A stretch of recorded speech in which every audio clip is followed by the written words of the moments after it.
Hello friend, आप सभी का इस वीडियो में हार्दिक स्वागत है। तो ये वीडियो नोबेल पुरस्कार 2022 से संबंधित है, जो कि आपका शॉर्ट वीडियो होगा और ट्रिक से हम लोग पूरा को पूरा देखेंगे मात्र 10 मिनट में। आपने यूट्यूब पे बहुत सी वीडियो देखेंगे 30-30 मिनट का, एक एक घंटे का पूरा नोबेल पुरस्कार बताया गया है, जबकि नोबेल पुरस्कार सिर्फ 14 लोगों को मिला है और 14 हम भी बताएंगे और ट्रिक से बताएंगे, अच्छे से बताएंगे। तो चलिए एक एक करके स्टार्ट कर लेते हैं। इससे पहले चैनल पर नए तो प्लीज़ चैनल को सब्सक्राइब कर लीजिएगा। तो पहले नोबेल पुरस्कार के बारे में जान लेते हैं कि 1901 से स्टार्ट किया गया था नोबेल पुरस्कार देना। किसकी याद में? तो अल्फ्रेड नोबेल की। किसके? अल्फ्रेड नोबेल की याद में दिया जाता है नोबेल पुरस्कार। कहाँ से? तो स्वीडन के प्रसिद्ध रसायन शास्त्री थे अल्फ्रेड नोबेल। ध्यान में रखना कि शुरुआत में 5 क्षेत्रों में नोबेल पुरस्कार दिया जाता था। याद रखिएगा, शुरुआत में 5 नोबेल क्षेत्रों में नोबेल पुरस्कार दिया जाता था। और अर्थशास्त्र को कब जोड़ा गया? तो अर्थशास्त्र को 1998 में, कब? 1968 में, 1968 में अर्थशास्त्र को इसमें शामिल किया गया। अब जाके टोटल 6 क्षेत्रों में नोबेल पुरस्कार दिया जाता है। ये बात आपको याद रखना है। साथ में एक पॉइंट और याद रखिएगा कि 1940, कब? 1940 और 42 के बीच में जब द्वितीय विश्व युद्ध चल रहा था, तो उस समय नोबेल पुरस्कार नहीं दिया गया था। तो अभी तक मात्र एक बार ही ऐसा हुआ है कि जब नोबेल पुरस्कार नहीं दिया गया है। तो ध्यान में रखिएगा ये बात। और एक बात याद रखिएगा, शांति का जो नोबेल पुरस्कार होता है वो कहाँ पर दिया जाता है? तो नॉर्वे की राजधानी ओस्लो में। कहाँ? नॉर्वे की राजधानी ओस्लो में दिया जाता है। बाकी सभी स्वीडन की राजधानी स्टॉकहोम में दिया जाता है। तो चलिए अब देखते हैं ट्रिक। चलिए पहले रसायन क्षेत्र से संबंधित ट्रिक देख लेते हैं। बहुत छोटा सा वीडियो होगा, प्लीज़ वीडियो को पूरा देखिएगा। ऐसा ट्रिक आपको कहीं पर नहीं मिलेगा, हर एक क्षेत्र का उसी से मैं ट्रिक बना रखा हूँ, तो आप ध्यान से देखिएगा। रसायन के क्षेत्र में, तो रसायन का मतलब क्या होता है? केमिस्ट्री। तो केमिस्ट्री सभी ने पढ़ा होगा, आशा करते हैं कि सभी को केमिस्ट्री के बारे में थोड़ा बहुत तो पता ही होगा। तो चलिए एक एक करके देखते हैं। तो पहला नाम जो है रसायन क्षेत्र में क्या है? कैरोलीन बार्टोजी। क्या? कैरोलीन बार्टोजी। तो आपको यहाँ पर देख सकते हैं कि कैरोलीन में क्या रख रहा है? तो कैरोलीन में आपको दिख रहा है क्लोरीन। क्या? क्लोरीन। तो क्लोरीन का सिंबल क्या होता है? Cl। अब क्लोरीन किससे संबंधित है? तो आपने केमिस्ट्री में क्या पढ़ा होगा? क्लोरीन। क्लोरीन, फ्लोरीन, ब्रोमीन, तो ये सब कहाँ पर पढ़ा होगा? केमिस्ट्री में। तो इससे आप याद सकते हैं कि केमिस्ट्री के क्षेत्र में किसको दिया गया? तो कैलोरीन को। कैलोरीन तो क्लोरीन, आसानी से याद हो गया। सेकेंड है आपका बेरी सार्पेलेस। क्या? बेरी सार्पेलेस। तो बेरी से आपको बेरियम याद हो सकता है। क्या? बेरी से बेरियम। तो बेरियम भी किससे संबंधित है? केमिस्ट्री से संबंधित है, तो याद रख सकते हैं। नेक्स्ट आपका है मोर्टन मेंडल। तो मोर्टन मेंडल, तो आपको याद रखा कि मेंडल की आवर्त सारणी भी आपने पढ़ा रखा होगा। तो मेंडल की आवर्त सारणी भी केमिस्ट्री से ही संबंधित है, तो सभी को पता होगा आवर्त सारणी के बारे में। तो ये तीनों चीज़ें किससे हैं?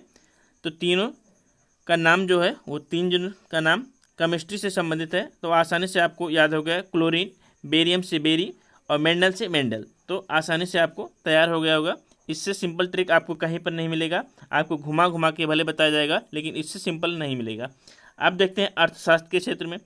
तो अर्थशास्त्र में आपको अर्थ दिख रहा होगा। तो अर्थ किसके मतलब होता है? पृथ्वी। क्या? पृथ्वी। अब पृथ्वी से क्या निकलता है? तो आग का गोला निकलता है ज्वालामुखी के रूप में। तो बर्नर, तो बेन बर्नानेक। क्या? बेन बर्नानेक। तो बर्नर आप याद सकते हैं। तो बर्नर से आपको याद आएगा क्या? आग।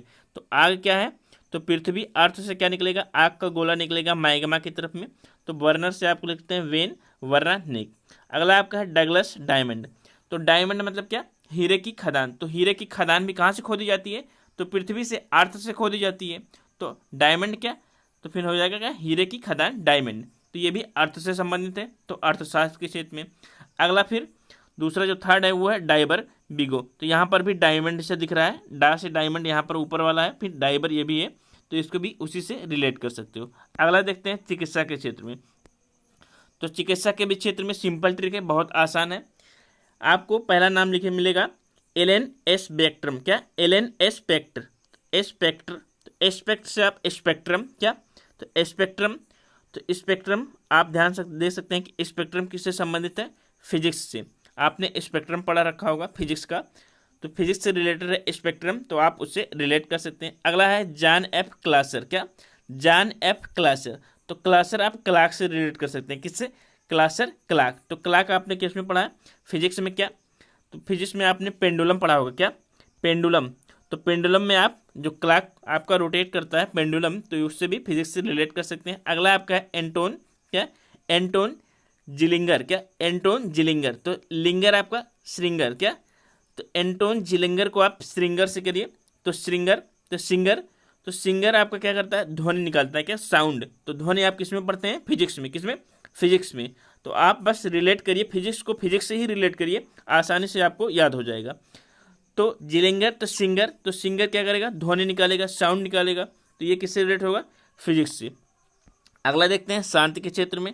तो शांति मतलब किसी की याद में, तो किसी की आत्मा को शांति कब मिलेगी, जब उसकी याद में जो उसकी इच्छाएं थी आप बनवाएंगे। तो क्या आप बनवाएंगे, मेमोरियल, तो उसके क्या, मेमोरियल, उसकी याद में मेमोरियल। तो मेमोरियल एक संस्था है, तो इसको मिला था शांति का। अगला है सेंट ऑफ सिविल लिबर्टी। तो लिबर्टी भी क्या, तो लिबर्टी भी किसी के याद में ही बनवाया गया है। तो याद में बनवाया गया है, तो उसको किसी की याद में कोई चीज़ कब बनवाई जाती है, तो उसको ताकि शांति मिल सके। तो आप ध्यान रखना, मेमोरी शांति, लिबर्टी भी शांति के लिए। अगला आपका है एलएस बिया तस्की, क्या, बिया लिया तस्की। तो आप इसको भी रिलेट कर सकते हैं शांति से। चलिए अगला क्वेश्चन देखते हैं चिकित्सा के क्षेत्र में। तो चिकित्सा के क्षेत्र में मात्र एक लोगों को मिला, किसको, स्टाबे पाबो को, किसको, स्टाबे पाबो को। तो यहाँ पर आपको श्वेत दिख रहा होगा, क्या, श्राबे, श्वाते, तो स्टाबो है, तो श्वेत, सफ़ेद, क्या, तो सफ़ेद दाग आप समझ सकते हैं। सफ़ेद दाग का एक रोग होता है जो कि मनुष्य के कहाँ पर पड़ जाता है, तो धब्बे धब्बे पड़ जाते हैं सफ़ेद सा। तो स्वाते पाबो, तो सफ़ेद दाग, तो सफ़ेद चीज यह किससे संबंधित है, चिकित्सा, किससे, डॉक्टर से संबंधित, चिकित्सा से। तो आप याद कर सकते हैं स्टॉबे पाबो। अगला देखते हैं साहित्य के क्षेत्र में। तो एनी एनएक्स, तो इसके लिए मेरे पास कोई ट्रिक नहीं है, सॉरी। इसके लिए आप लोगों को पास इसका ट्रिक आता है तो आप लोग प्लीज़ बताइए। एनी एनएक्स आप एक याद कर सकते हैं, बाकी सभी ट्रिक से हैं, और उससे सिंपल ट्रिक आपको कहीं नहीं मिलेगा, पूरे यूट्यूब पर आप खोज लीजिएगा। थैंक यू, धन्यवाद। वीडियो अच्छा लगे तो प्लीज़ चैनल को सब्सक्राइब कर लीजिए। Thank you.